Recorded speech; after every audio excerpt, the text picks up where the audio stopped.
This is the Impressions Exchange Podcast. Where all topics impacting the graphic imaging and printing industry are addressed via in-depth news coverage, analysis, and timely interviews. Welcome to this very special episode of the Impressions Exchange Podcast. This will be our final episode during Women's History Month, and I have two very special guests with me today. My colleague, Lisbeth Lyons Black, Director of Women in Print Alliance, joins the episode to discuss the group and offer some framework to our discussion with our other guest for the day, Marianne Cooper, who is the Senior Research Scholar at VMware, Women's Leadership Innovation Lab at Stanford University. Marianne is also the co-author of Women in the Workplace, an annual study from McKinsey and leanin.org. During the episode, Marianne tells us about the study, explains what the Great Breakup and the Broken Rung are, walks us through some of the seismic shifts that have occurred in response to the pandemic, and lets us in on what allyship really means. So I'm here with Marianne and Lisbeth. Welcome to you both. Thank you for being here today. Thank you. It's good to be here. Yeah, happy to be here. Great. So, I have a bunch of questions for you both today, but there is something that I want to start with, and Lisbeth, I'm going to start with you. So at Print United Alliance, we have something called the Women in Print Alliance. So can you talk to us about that? What is it? What's its purpose? Just tell us everything. Sure. I'm excited to tell you about it because it's a new initiative. In terms of the official launch has been here in 2023 this year, but it's not a new idea at all. There has been a group of longtime dedicated women leaders in the industry that have repeatedly brought up the need for some type of organization, almost an organization within the association, if you will, a sub-association that would focus on connecting and empowering women in the printing industry. It's no secret that the printing industry is very male dominated in terms of just the gender representation working at printing companies and leading printing companies. And I've lobbied and advocated for the printing industry for almost 20 years. I have seen a lot of positive change toward more women involved in leadership positions. And I think that's wonderful, but there's no doubt that it's still a very small number compared to the men that are in leadership positions and just working in the printing industry in general. So that was kind of the genesis of the Women in Print Alliance. And so we decided rather than just have kind of informal, small groups talking about how to address some of these challenges, we really needed a formalized organization. And so our goal, as I said, really our overriding goal is to empower and connect women in the printing industry. And we're developing a variety of programming and tactics that we hope will be able to attract, retain, advance, and advocate for women in the printing industry. And we're looking at a variety of exciting events that are going to be coming forward in 2023, all around the topics of personal and professional development, work-life balance, networking opportunities, special events, particularly at our trade show, Printing United Expo, which is in Atlanta in October. And all of this really is at the heart of it designed to build community and, again, empower and connect women in our industry. In addition to the community building, we knew that before we started developing program offerings for Women in Print Alliance, we really needed to do some research and have some understanding of what women are facing in the workplace broadly in a variety of industries, so that we could really focus then on the printing industry and how to better, as I said, empower and encourage women to rise up in leadership in the companies. And really the gold standard study out there that's produced annually is the McKinsey and leanin.org study on women in the workplace.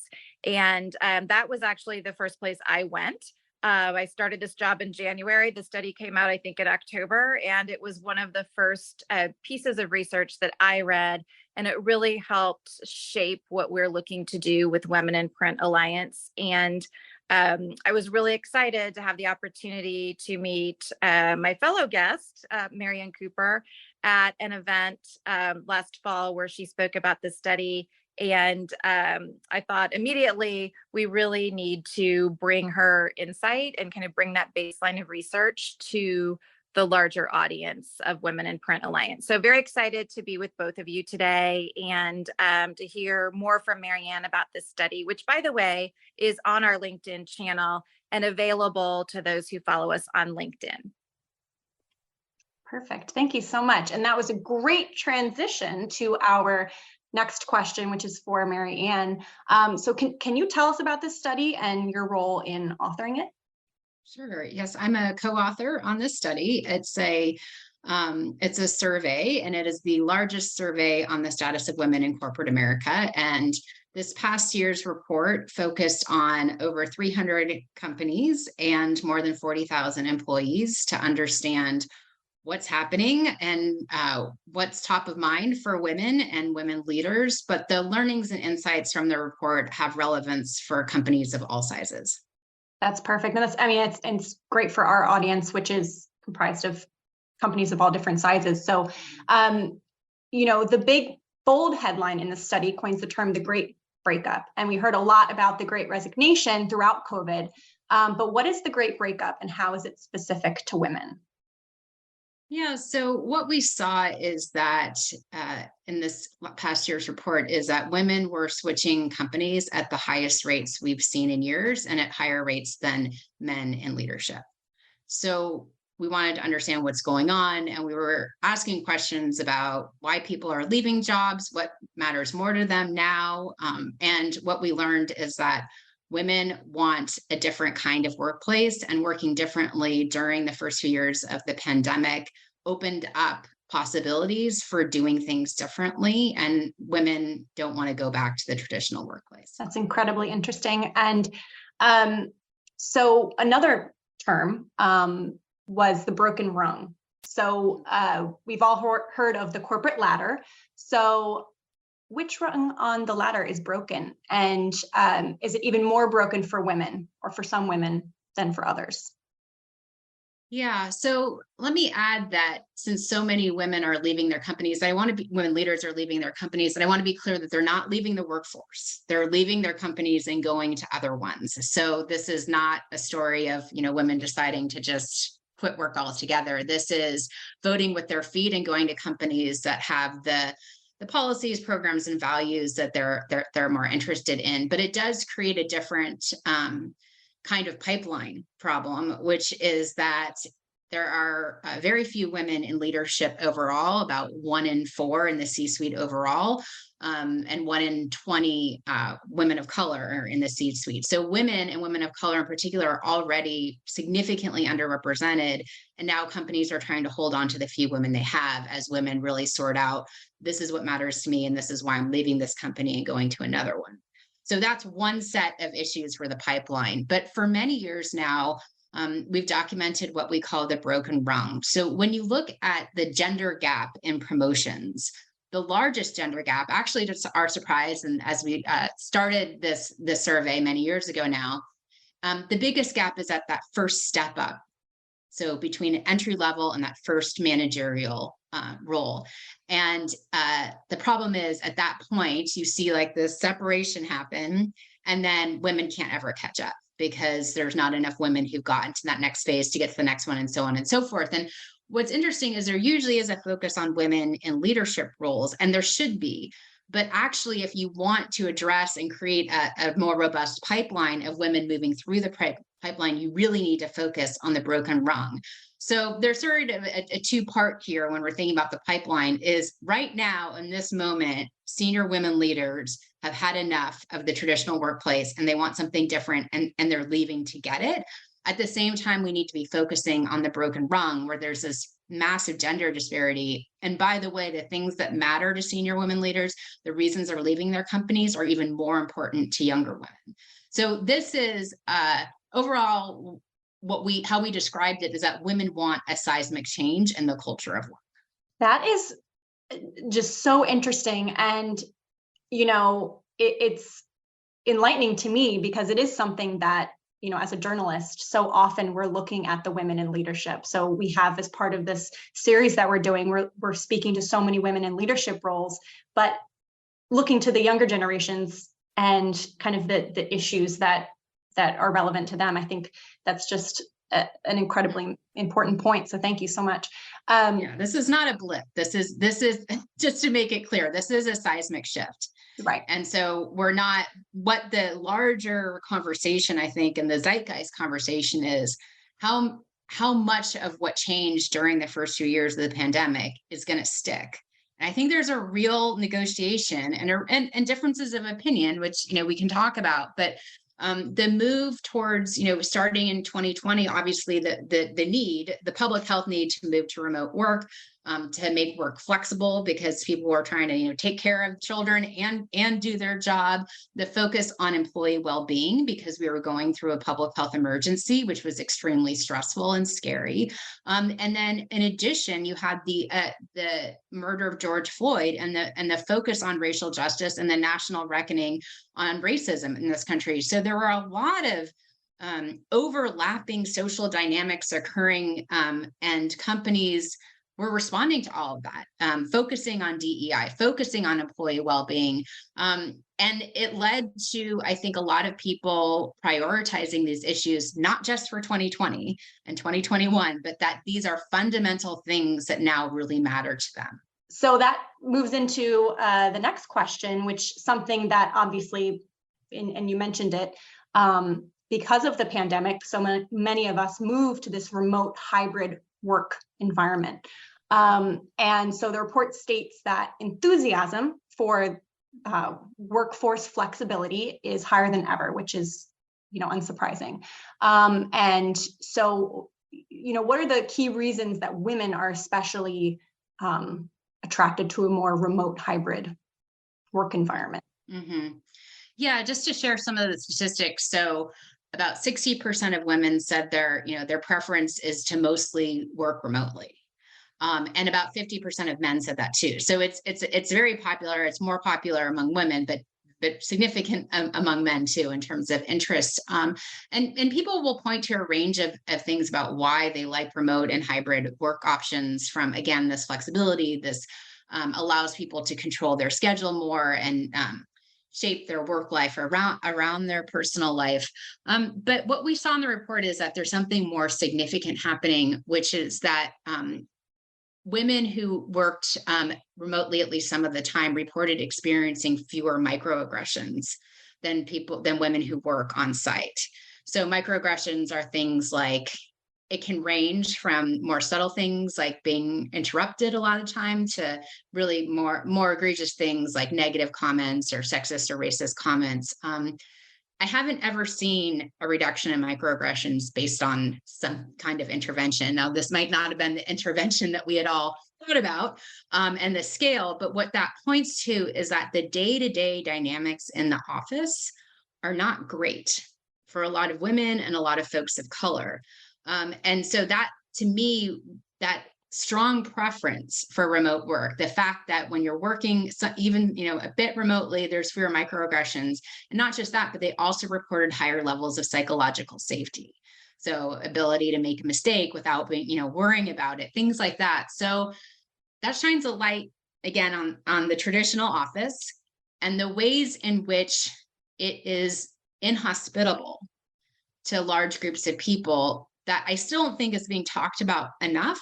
And the push to get people back to the office, which we can talk about. But I think what it means is that there were real problems in the way we've just traditionally thought about and experienced work. And women realize, actually, I don't have to deal with that anymore. And I don't want to.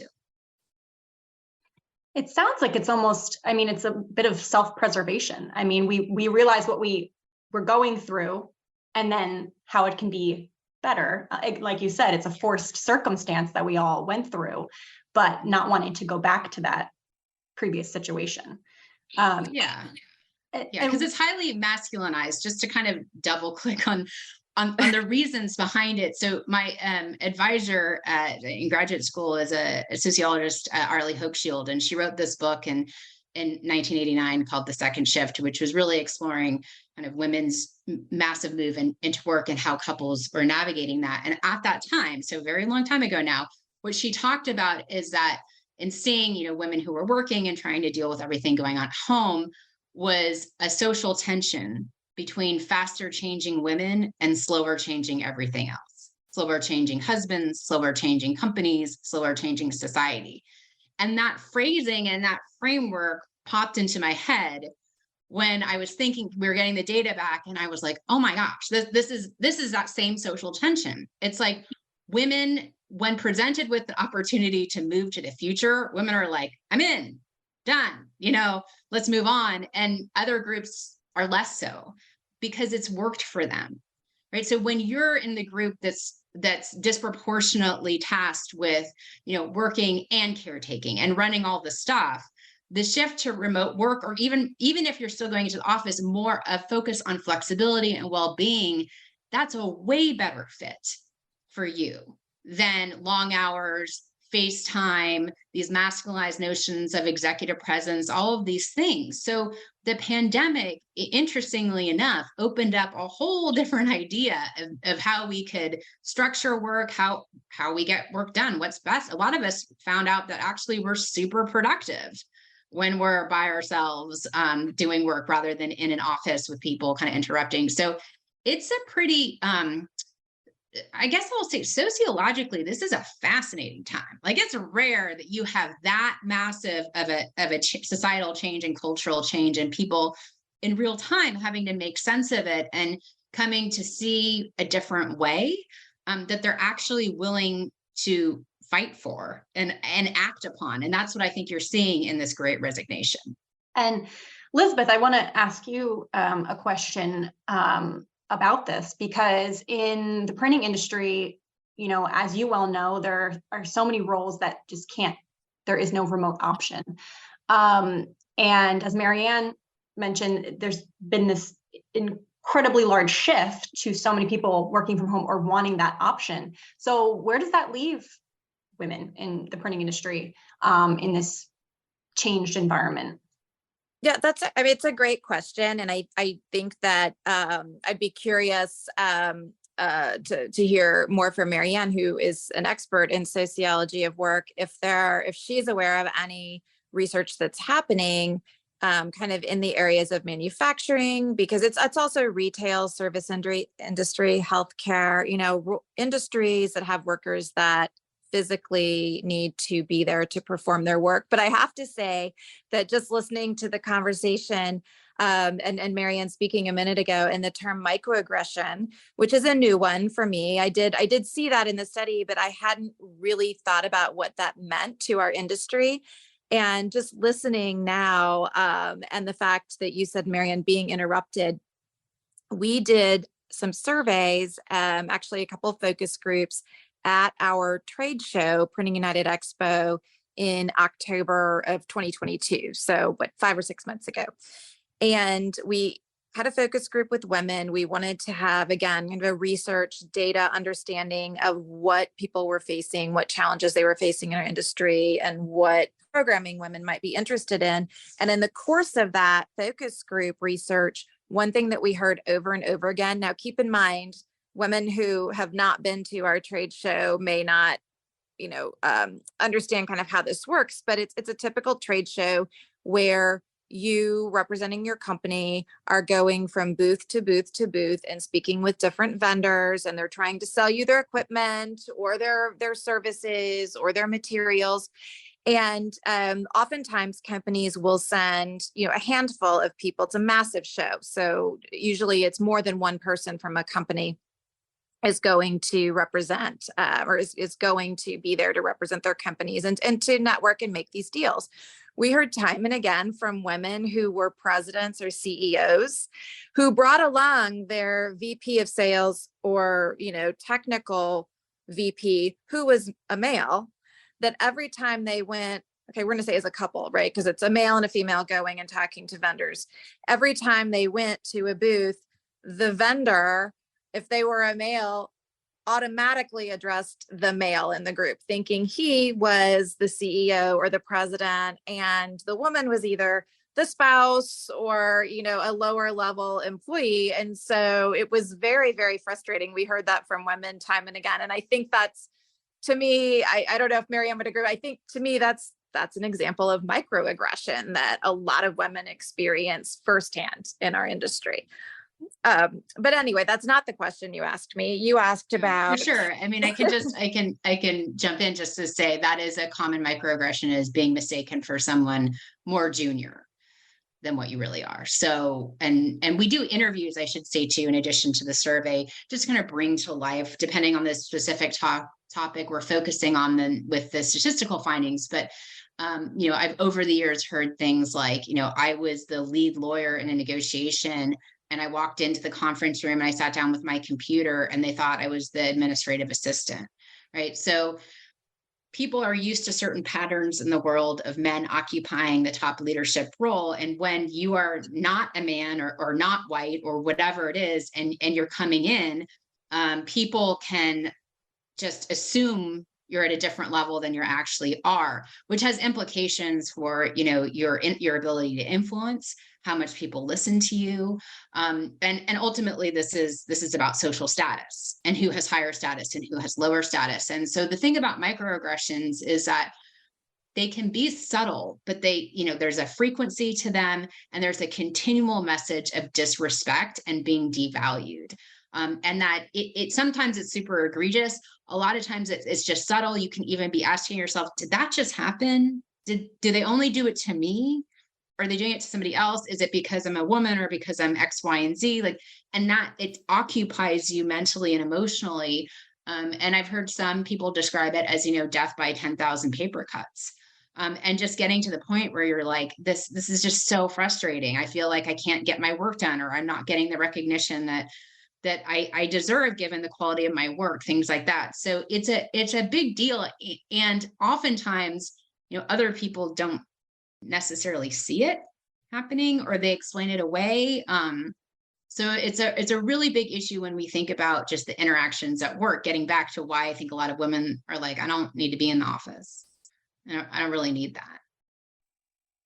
Yeah, no, but that it's very much comports with what we heard during our focus groups, unfortunately. I did love, though, the female CEO who's, was like shot and chaser, and her chaser was, by the way, I went to another vendor and bought their equipment because they didn't, I didn't experience a microaggression there. And so, she had the last laugh, in other words, but still it's an issue that goes on in our industry for sure. And it is a challenge. What as you mentioned, Ashley, there is a physical component when you have a manufacturing facility. And the way it affects printing, really, you have to look at two challenges that printing was already facing before we kind of got into this great breakup, so to speak. One was just the number of print jobs and manufacturing jobs in general, but the number of jobs that go unfilled, it's in the hundreds of thousands. And when we talk to printing company owners, regardless of gender, one of their biggest, what keeps you up at night is finding qualified workers. And it's an aging workforce. And so the other kind of component to that is attracting next gen pipeline, who's going to come work there. And given the fact that we're in this kind of seismic shift, and the fact that you have younger people maybe who have come out of technical school, come out of college, just entering the workforce, and they entered it at the beginning of the pandemic, and what they got a taste of something they liked, right? They know kind of now how they want to work, and there are opportunities to go into a variety of industries. So why would they pick an industry where there was some requirement to be there physically? So it is, that's kind of a double challenge now for the printing industry. And like I said, I know we're not the only sector in the manufacturing industry that's facing that, but we have talked a lot just as a trade association from an HR policy perspective about what can you do to kind of mitigate that, and what has come across just anecdotally. And again, I'm sure there's research out there, and I hope that there will be more research on this topic out there.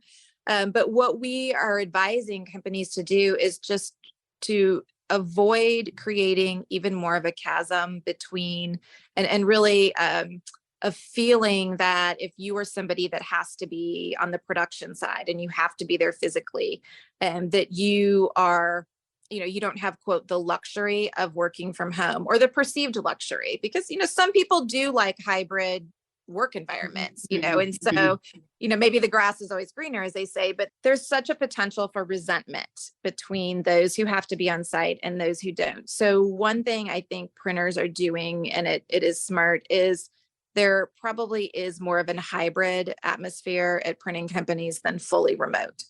And there needs to be, for a few reasons. You want your production people having some kind of interface and communication with the salespeople. There needs to be that kind of loop that goes on. And yes, there are some jobs, whether it's sales or whether it's HR or finance, that are suited to be remote or hybrid. But we've encouraged companies to, look at having a model where there is some common touch point, and that it's intentional and meaningful. It's not just, everybody come in on Wednesdays, but that when everybody is there on Wednesdays, maybe there's some sort of, whether it's a catered lunch or whether it's a brown bag and the employer provides desserts and beverages, or just encourages people to have that face time. So it's not, your remote workers aren't irritated that they have to come in. They're actually having some meaningful interactions with their coworkers. And it doesn't look like just a check the box scheduling issue.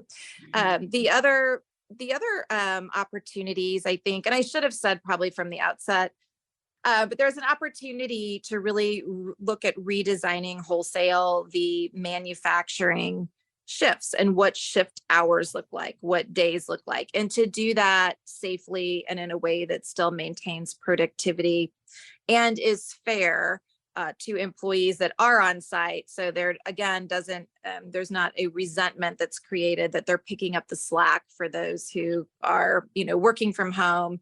And, the perception is maybe they're not as productive. We know that's not true from the statistics, but there's that potential for misunderstanding or resentment. But another way that we've really talked to companies about trying to address and provide some policies and practices to their on-site workers that allow them the same sort of benefits that remote workers are getting, deal with things like, for example, a commute, right? So if you're going hybrid or remote, that's probably one thing you read about a lot, is that people are saying they're so glad they don't have to commute anymore. I got an hour of my life back. I can't believe how much time I used to spend in the car that was completely wasted time. So that's great, again, for the hybrid remote. So how do you address people who are still on site? Well, perhaps you acknowledge that the commute is a problem, that the commute is a real burden on them, and it's a cost. And, perhaps you provide gas cards, or you have a new benefit for a commuter stipend, or something that acknowledges that, yes, there is something that's detrimental now coming into work that other people are kind of getting a benefit from. They don't have to commute. Let me just add to that for a second. Yeah. So I think this focus on intentionality and naming it is really important. So what the pandemic supplied by virtue of this, outside shock to the system, is that people had to actually think about stuff. And before, we just had these norms and assumptions about work that were just there. We didn't even know we had them, right? Like that you just commute to your job and you just pay for your own gas, and that's the end of the story. So the world shifts almost overnight for a multi-year period. And a lot of the assumptions that we didn't even realize we had become visible in a way that we just hadn't been able to see it before. And so what this then means is, okay, so now flexibility seems like a good thing, But to your point, some companies, there's specific jobs or a large number of jobs that have to be done in person. In fact, most jobs in the labor force have to be done in person. It's a large group, but I'm a minority that can like completely be done remotely. So what do we do? And where I see people struggle is they feel like if we can't give all employees the same thing, then we can't do it. And then over time and evolution in their thinking is like, well, maybe we can't give everyone the same thing. So we need to start thinking about the work itself. What work is involved in each role? How best can that employee do the work? For employees that have to come into the office, how flexible can we be with other things, with starting and stopping times, with the days in the week they work, with an ability to switch with each other as things come up? I mean, families have been dealing with illness after illness after illness this year. Like, how flexible can we be within this set of constraints that we face, given the type of work we do, and the culture we want to have as a workplace? What this also reveals too is that you actually have to be more analytical, more thoughtful, and ultimately I think you'll run a better business because you've had to be much more intentional and deliberate, and not just relying on these assumptions and norms of working that we didn't even realize we had. But it's painful, and there's a lot of lessons to be learned and iterations. So I think too, for company leaders, cultivating a curiosity among their employees, like, we're going to try a few different things and open to receiving your feedback about how they work, but we're just trying to get more things right than wrong, and we're not going to get there right away. So I think that's sort of the moment we're in. And this many years into the pandemic, as offices have opened up, but there's a lot of flux still. But I truly believe that when you think about things more because you have to, that analytic work pays off. So I'm excited to hear down the road, as much as it's logistically challenging and really painful sometimes and kind of frustrating, where a lot of organizations and companies end up. And I do want to add something here as well. So Marianne, I love that you mentioned that companies, should try things and themselves be flexible. We actually did an episode of the podcast in December with our VP of HR, Adrienne Harrison, and she went through, it was a caretaker episode. So it's talking about people who are caretakers and how, being in this kind of an environment, sometimes hybrid situations, sometimes needing to be on site, what companies can do to support their caretaker employees and prevent them from leaving the workforce as well. So she actually talked through some solutions that printing companies can try and implement. And one of those things was being more flexible with start times, being more flexible with the time that, if someone needs to come in at 7 a.m. because their child gets out of daycare or whatever it is at 3 or 4 p.m., try it. Or, splitting shifts between two different employees rather than having it all be reliant on one. So there are some potential solutions for printing companies that require people to be on site. It's just having the, being able to experiment and embrace some change, I think, is important. So, yeah. And to come to terms, I think, with there's a very culturally durable and widespread belief that if you can't see people working, they're not working, even after multiple years of people showing that that's possible. And that I think underneath it all is a relatively high amount of distrust of employees. And that if we're not, very rigid and we do anything differently, that people are going to take advantage. And I think a lot of people don't even know that they actually have those underlying beliefs. I think there are sort of core beliefs about work that are held society-wide, and coming to terms with what are my core beliefs and why are those my core beliefs, and have I just sort of adopted them because they're all around us, and do I really think? And I'm always a fan of collecting data. A lot of people have very strong opinions about things that are not based on any data. And I, as a data person, I find this so fascinating that you so believe that this is true. If it's true, the data will show you it's true. So to what degree, what are sort of the things, the kinds of data you could collect to help you arrive at a real understanding of what things are associated with higher levels of productivity and what things are not? And I think that's a great point. And I do think that we will see more research, I hope, in the area of particularly manufacturing and what that looks like, and kind of the immediate knee jerk, right? The beginning of the pandemic was, well, everyone has to go home, everyone has to isolate. And I think now you're right, companies that, and we see this within the industry, the companies that are really the leaders and kind of looking future forward are the ones that are undertaking that process and are, experimenting and trying new structures within their manufacturing and their printing floors and their schedules. And I think that's one thing that I really liked about this study was toward the end of the study, there's actually, I love this, it's about women, right? It's women in the workplace. However, I think it's a study that anyone running a company, or definitely in charge of HR at a company, should be reading regardless of their gender. And that's because toward the end, there was a list, I think you divided practices and policies into 3 categories. And if I recall, it was table setting, which was kind of like, here are the basic things. And this is in terms of some of these practices and policies that will help people through this time and be able to adjust to this new world of the workplace, right? And so kind of, I think a company should look at that. And the table setting is, here are the basics. And if their company is not doing some of those things, I think they probably need to have some reflection there. And then there's another category called leading practices, which are, okay, if we're doing all of kind of what are the basics, and not necessarily because the company thinks they should be doing them, it's what workers are now expecting and demanding, and particularly in an industry that's trying to attract and retain new talent.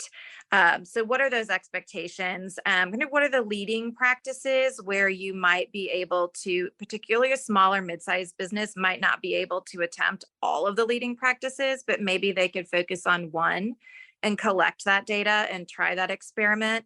And then finally, kind of the emerging policies and practices that are maybe more aspirational that not all companies are doing. And I think you probably had, I think, Marianne, there were maybe percentages associated with the number of companies that fall into these buckets. But I'd love to hear a little bit more about that. And again, direct people who are running companies and who are running HR to take a look at that chart. Yeah, it's sort of the building blocks, right? Like the basics. So 75% of the companies had what we were calling table stakes. And that's something basic, like, are you tracking representation and attrition by gender and race? Are you doing, because if you're not tracking those things, you have no idea, you can't really quantify if you have a problem, what that problem is and how big of a problem it is. So at a basic level, kind of tracking that and understanding it. The next, like building on a practice like that, for what we found with leading companies, these practices weren't as common, but they were associated with having greater representation of women and folks of color, was setting targets for leadership, senior leadership roles and management roles by race and gender, right? So saying, okay, so here's where we are, here's where we want to go, and being a little bit more concrete, because otherwise you don't really have a way of measuring progress. If you don't have like a goal in mind of what you think is something achievable, you'll never know if you're getting there or not. So that's like a leading practice among a smaller number of companies, but looked promising. And then an emerging practice, which is sort of even further along in this same area, though, is setting goals for representation and leadership and management by looking at the intersection of gender and race. And this is obviously critical for women of color. So what tends to happen in initiatives that are focused on gender is that they often tend to focus on white women. And to the degree that we have women in senior leadership roles, it's largely white women. So again, understanding that there is no single story of women in the workforce. There's a similar maybe set of barriers, but usually whatever problem you find, women experience it, but women of color are disproportionately experiencing it. So if you're just looking at gender and race in separate categories, that story, the particular story for how women of color are experiencing the workforce, the patterns of disparity gets completely overlooked and thus ignored. So these emerging practices are centering these intersections of race and gender to really kind of peel back the layers and understand how different groups of women are experiencing the workforce, what their levels of representation are. And again, it's sort of if you want to solve a problem, you first have to understand what the problem is. And again, how big it is, the size and shape of it, where it's happening. So that often for bigger companies that have, a higher number of employees, like this is especially critical because there's too many employees to really know unless you're actually looking at the numbers and tracking it over time. And then for smaller firms, though, you're going to see the same patterns that show up in bigger firms. They just might be a little bit easier to count because there's just not as many employees. But all of these things matter. But I guess, it's like how you have business goals. Like there's a reason you set business goals and objectives. It's because you have to measure achievement against what the goal and objective are. And it's the same thing for diversity, equity, and inclusion. What are the goals and how fast are we accomplishing them? And Ashley, I think you mentioned to your previous podcast regarding caretaking, there was a whole section, I believe, on the chart too about benefit policies related to workplace flexibility for caretakers, for parents, and so forth. And I think it's interesting because, again, anecdotally, I've heard where companies have focused on, and the focus is working moms, right? We want to help working moms. Well, really the benefit is working parents. So, I mean, it really benefits, it may be driven by this idea of women in the workplace, but thanks to women in the workplace, it creates, all the boats are lifted and it creates a better environment for everyone, really. Yeah. I mean, caretaking is a huge, like if you, again, the reason, another reason why data matters is, we've got the baby boomers also coming on. So it's mothers, it's fathers, but we have an aging population who are going to, in addition to, let's add long COVID to this, a whole groups of people that are going to need caregiving. And, it's always a issue that more directly impacts women because they're more likely to be doing that caregiving, but it is beyond women and to all genders, that this is, to the degree that we're having a problem filling jobs, like this is sizable, what's about to happen over the next 10 years as the baby boomers, age, and we are not set up as a society. I mean, clearly we saw the lack of a care infrastructure during the pandemic, the beginning years, and even now. I mean, just childcare, I know we have like 100,000 less people working in childcare. It's really hard to find a slot for your child, but then you're going to have people who have the child care issues, the elder care issues. And if we would like to have enough workers, we're going to have to support them as they're trying to do all of this. Right. And actually, going back to that episode from December, it was a good example of this because my colleague Dan was a guest host on the episode, and he spoke with a woman in the industry, and they have this mutual experience of both having children who have autism. And my colleague Dan, in this circumstance, he has a teenager who's nonverbal, and his wife has worked from home for a very long time. And so a lot of the caretaking responsibilities rested with her. And so being able to work from home for him has kind of alleviated the pressure of having all of the caretaking, picking up from school or appointments, things like that. Now they share that responsibility, which is how it should be. And having that flexible work environment also, going back to that, allows multiple people who are caretakers to work together and support that situation. Yeah. So I think a lot of fathers in particular, I mean, they still did less than mothers, just to be clear. But that aside, fathers did more, especially in the earlier parts of the pandemic. And in my sense from some research that's emerging is they liked spending more time with their children and don't want to give that up.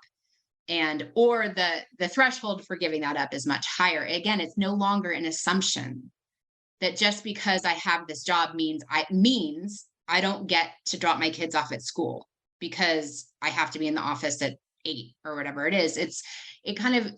Things are more sort of up for grabs about how things really have to be, rather than just like no one even thinking there was just such an automatic assumption is this is what you do to be successful, to be productive. And that all I think is still up for debate somewhat. And again, like on a more existential level, when you live through a crisis of this kind, it's like, what really matters to me?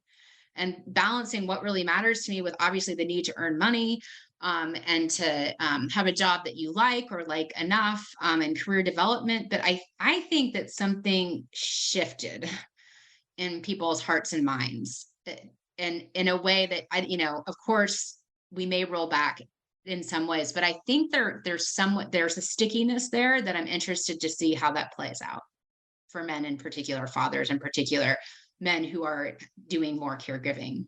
And just with, I think it was on the heels of the bank crisis and, recessionary fears kind of creeping up, and this idea of the balance of power, I guess, between employers and workers.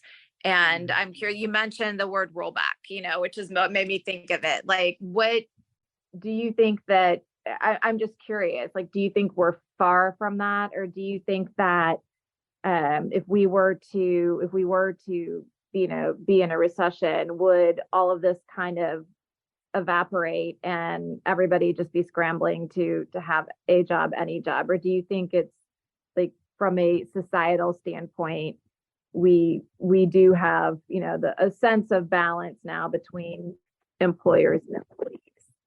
Does that make sense? I don't know if the question. Yes. Yeah. I mean, there's been because of the Great Resignation, employees had a moment of power. Frankly, they had more power and more leverage than they've had in quite some time. They were very vocal about certain things, and they voted with their feet. And the question is, the things that they voted with their feet about, from flexibility to wanting to be with employers that support well-being and diversity, equity, inclusion, and those sorts of things, what's going to happen, is that recession proof, I think is the question fundamentally. And I think some of it is, my expectation is that employers who believe for some set of reasons that in-person is best will use this as an opportunity to compel people back to the workplace. But interestingly, because the pandemic, the early part of it went on for so long, multiple years, it's really hard to put that genie back in the bottle. And also because during the course of it, some employers have adopted flexibility as what differentiates them. They've moved into that sort of workplace identity, work culture identity. They sold office space. They hired people who didn't work near offices. I mean, once you have a sizable number of employees that literally could not commute to an office, you can't go back. So that's what will be very interesting is I think we are in a great shakeout right now on these questions, and that given what women and folks of color have said that they prefer, this is what's going to happen, is that some companies will become, they will draw in people for whom flexibility and DEI are top of mind. And other companies may have enough career opportunities or brand name or whatever that they can sort of set the terms. And maybe some of it overlaps with what employees want, but maybe less of it. So we'll see. But I think that we've lived through one of the largest transformations in work to ever happen. I think a lot of it will stick, but we'll see. We'll see. This is where we are, and the economic uncertainty is, when people get threatened, quote unquote, or concerned, sometimes they go back to more traditional ways of thinking. That's what research shows. So, but to be clear, many companies had their best years ever over the last few years, when large percentages, almost all of their workforce for companies that have jobs like that, where people work remotely. So that, I think, debate has been settled. You can have a very productive, successful company with people working remotely. Thank you for answering that, as I think that is, you're right. I think the question or the term is recession proof. And I think, and the stickiness is something that people will start debating the moment that they start to become concerned. And I do think it's interesting in a legacy industry like printing. It's, a very, very, traditional manufacturing industry. And it will be interesting to see which companies decide to kind of focus on that attract and retain using some of these new values and flexibilities, and which ones don't, and it's up to each company. Obviously, I know we as an association, and particularly Women in Print Alliance, will certainly be encouraging companies to look at all of this positive data, and the idea that employers are probably better off if they are willing to be more open-minded about some of those constructs that, as you said, nobody thought about before March of 2020. Yeah. And just to be like, we will not have enough workers. I mean, I think this is, I'm kind of like a broken record here, but you've got the baby boomers, for whom many of them who can retire are. You've got, a lot of people died in the pandemic who were still a prime working age. You've got another, million or so or more, depending on how you define it, who aren't in the workforce because of long COVID, and we'll keep adding to that over time because people are continuing to catch COVID and continuing to get long COVID. And we don't have as high immigration as we would need to offset that. And the younger folks are even more interested in flexibility, DEI, employee well-being. So again, this is why the numbers really matter, is we're in, unless our labor market contracts so substantially that there's then a match between the number of people available to work and the number of jobs. But we've got some tightness there because we just don't have enough people. Whatever business you have, it can be really hard to take that 10,000 foot view. But I think it's important to do that because that's sort of forecasting what the labor market, what's going to be available from a talent perspective and what that market is telling you. And all labor markets, regardless of how tight they are, you want the best people, right? And so if this is the dominant set of things that people want and you want to attract the best employees, I think the writing's on the wall. It just depends how open you are to it, or if you're willing to only this, even make it even smaller, the labor market you have available, because what your requirements are to work at your workplace are ones that are actually less popular.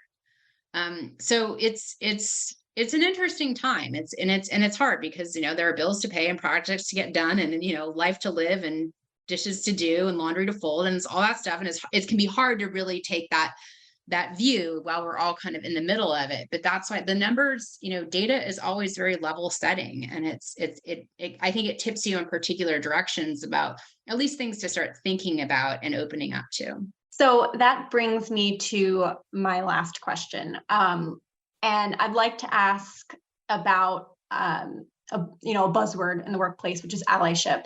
And I know allyship training is mentioned as one of the suggested leading practices in the study. So I have a two-part question here. Marianne, how do you define allyship? And Lisbeth, given that the printing industry workplace is disproportionately male, how does Women in Print Alliance intend to address allyship? So Marianne, why don't you start us off?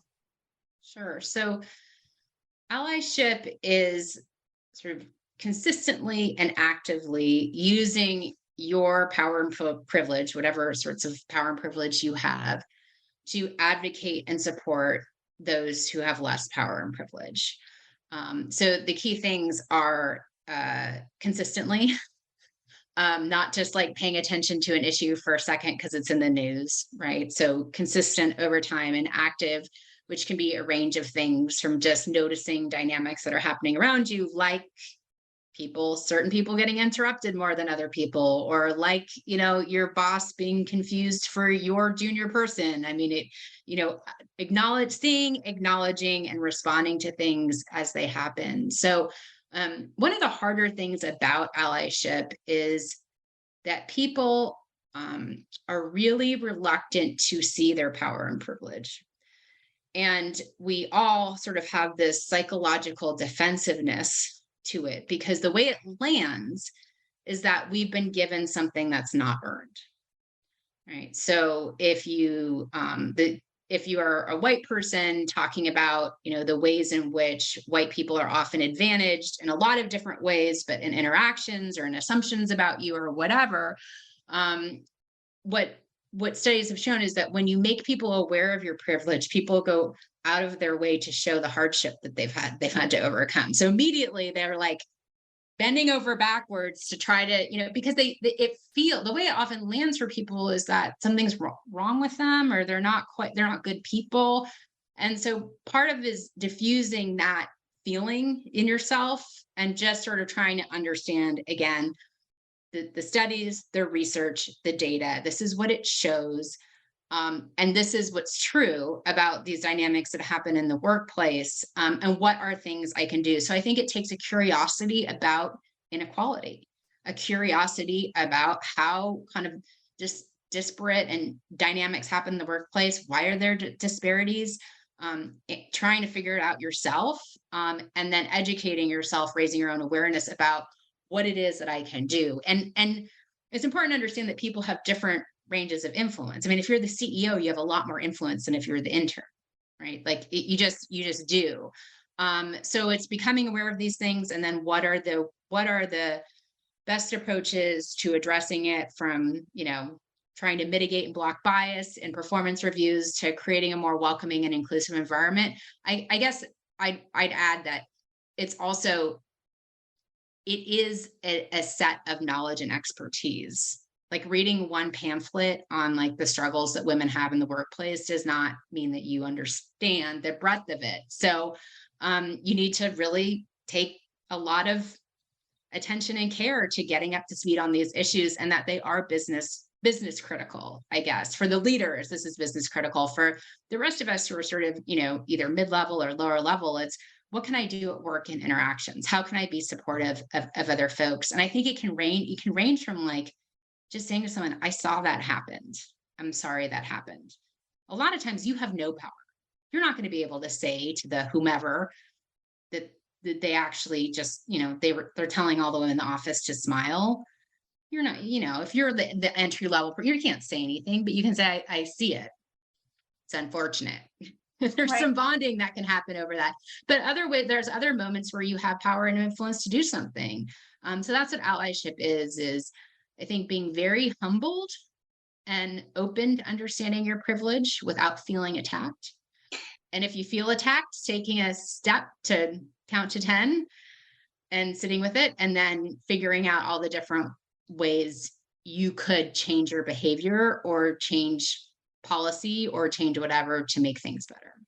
Right. And I think, one of the things you said where, sometimes people will respond with then their struggles. Well, it's not invalidating someone's struggles, but it's saying, look, here is the issue, and then just accepting it and, learning from it and trying to do better in the future, I think is important for everyone. Yes. Yeah, it is. And there's, and all of us, because we have multiple identities, can be privileged in some areas of our life and not privileged in others.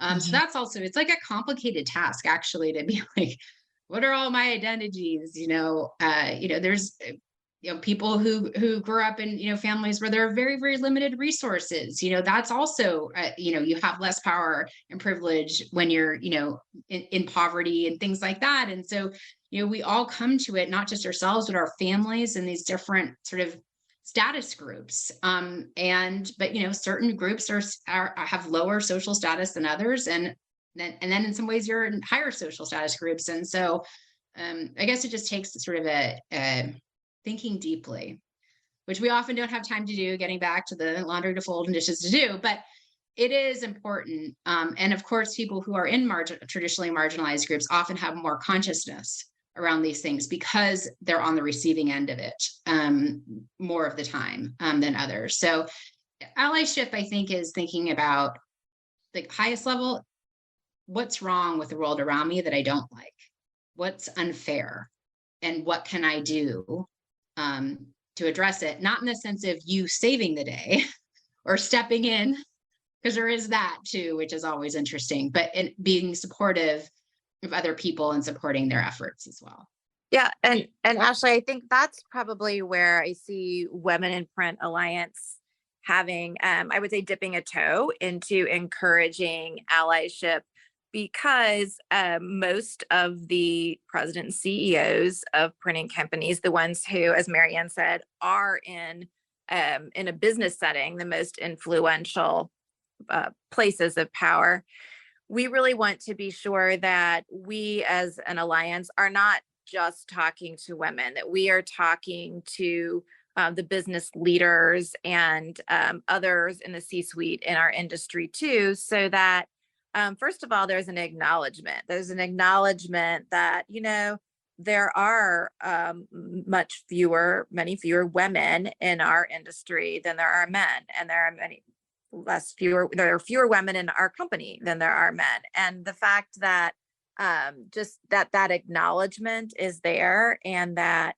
the women they do have on their staffs would probably benefit from personal and professional development and learning about advocacy, both self-advocacy and advocating for their company and the industry. And so I think that just that acknowledgement is kind of level one for us with Women in Print Alliance, and making sure that, for example, during Women's History Month, we are not just talking to women, we are talking to all CEOs, regardless of gender, and encouraging them to make sure that women on their staff are aware of this new organization and some of the new, practices, opportunities, events, development opportunities that we will be offering so they can take advantage of those. I've been encouraged just in the short amount of time that we've launched this initiative that first of all, earlier this month, the beginning of Women's History Month, all of our advisory council members, and they are, I talked earlier at the beginning of this podcast about a small group of really dedicated women who have been pushing this initiative for years, and most of them are on the advisory council. And we had them really promote that on LinkedIn. They all posted a graphic saying, I am really excited. I am on the advisory council of Women in Print Alliance. And I was really encouraged to see the comments on LinkedIn that followed from a lot of their fellow male CEOs and peers saying, that's so great. I'm so glad you're involved. Our industry needs that. And so there was just a lot of positive, there may be fewer women in leadership positions in the printing industry, but I think they're very well respected. And I think that that their counterparts, their male counterparts, want to see them be successful. And I also thought it was interesting just talking to some male CEOs. One thing that's unique about the printing industry is that, especially on the small business side and the mid-sized business side, there are still a lot of family-owned companies, not as many as there used to be. But I know of at least two companies where from the trade association world, we had the trade association president a generation ago was the father, and most recently the daughter became the chairman, or the daughter serves on the board. And so there definitely is kind of a segment of the industry that still is family owned. And I've had at least 2 or 3 of these men come to me and say, my daughter just started with the company, or my niece is with the company. How do I get them involved in Women in Print Alliance? And so, it may not be the full scale allyship, but I think we're going to help at least people kind of dip their toe into it and understand that one thing they can do as a leader, a male leader of a company, is just even offer these opportunities to women, give them the hour off when we do our monthly mentorship Zooms, so that, they don't feel like they have to eat at their desk. It's a legitimate thing. They can actually participate in this professional development opportunity. And so I think those kinds of things, Ashley, to answer your question, yes, there's the DEI training and there's the more kind of in-depth allyship, but I think just initially, just having women in the printing industry recognized as a community is going to be a big step. And it's something, candidly, that we heard from our research going back to data and research, that women are looking for the opportunity to recognize each other and find each other in some of these communities, and particularly at work conferences or events where they feel that, they get on a shuttle to go to a conference and they're the only woman, and they would love to be able to find one another, literally just find and see one another and create that community. And once they do, I think that then, there's strength in numbers. Then the men in the industry start to recognize that there is this actual community of women in print. So that's really kind of what we're all about. And I would love to get us to those higher level. And I think that's very aspirational and something hopefully through the years our alliance can seek to do. That's very exciting. And I cannot wait to see what happens with Women in Print Alliance. And I'm excited to hopefully be a part of, the events and things that happen, because it sounds like it's just a huge step and really exciting. So thank you both. Thank you so much for walking us through the study. I really appreciate you being here today. I want to give my sincere thanks to Marianne for sharing her expertise with us today. And special thanks to Lisbeth for joining me on the episode and for advocating for women in the printing industry. If you would like some more information about the Women in the Workplace study, I will include a link to it in the description. If you are interested in learning more about or supporting the Women in Print Alliance mentioned in today's podcast, I will link to it in the description. To learn more about joining the Alliance community, engaging with the Women in Print Alliance network, and information about member-exclusive resources, visit printing.org/join. Finally, I want to thank all of you, our listeners. Stay tuned for the next episode of the Impressions Exchange podcast.